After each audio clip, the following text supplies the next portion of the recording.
Bashkia Islame e Kosovës nuk është e përcaktuar për asnjë parti, është mbipartiake. Megjithatë, imamët e Bikut kanë bërë thirrje të votohet AKR-ja. Nëse ka ndodhur ashtu, ai mund të jetë qëndrimi i tij personal, jo i Bashkisë Islame.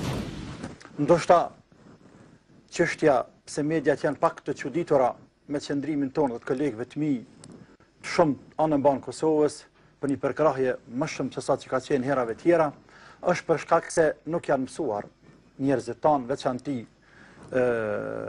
mediat, po edhe liderët partijak, që ne si hoxhallar ta ushtrojmë ndikimin ton në mas për të vëdjësuar njerëzit, për të udhëzuar njerëzit, gjatë që është obligimi joni fetar.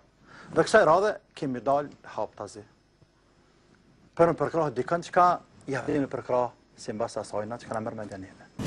Ata që votojnë kundër, kësaj që ligjëron juve i bie se do t'jin gjuna. Po, do t'jin gjuna. Sa vota mendoni se mund të përfitoj AKR-ja me këtë nismë të rej? AKR-ja mund të përfitoj shumë. Elhamdulillah prej Zotit është bën një punë shumë e madhe. Mund të jetë ndoshta mund të shkojnë deri 100.000 vota me emrin e Zotit. Na pathrasëm në zbatimin e drejtave, një Kosovë demokratike, të barabartë për gjitha komunitetet.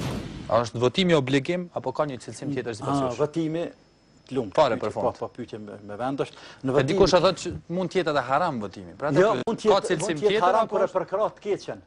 Ndërsa kur e përkrah të mirën dhe me rrezu të keqen dhe me dhon krah të mirës është obligim. Sepse ti e sheni të keqe përpara dhe një të mirë. Cilën e ke obligim me ndihmu? Të mirën. Ja dhon krahën të mirës, ke sevap të Zotit.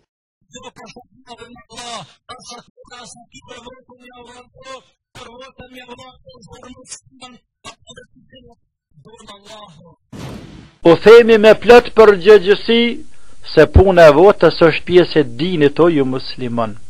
Puna e votës është pjesë e fesë. Pjesë e fesë, edhe ato pjesë e madhe e fesë.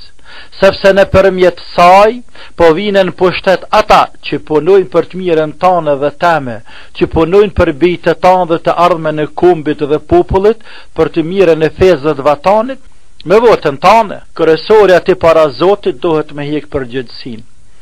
Allah i madhruar, ju ka urdhëruar juve o ju njerëz, që të pyetni ata që din, ka thënë Allahu Azza wa Jall, pyetni ata që din nëse ju nuk dini. Pyetni ulemat dhe hoxhallarët se çka të veprojnë dhe çka të bojnë për punën e dinit. Çka të bojnë për punën e çdo procesi, çdo çështje që na preokupon në jetën tonë.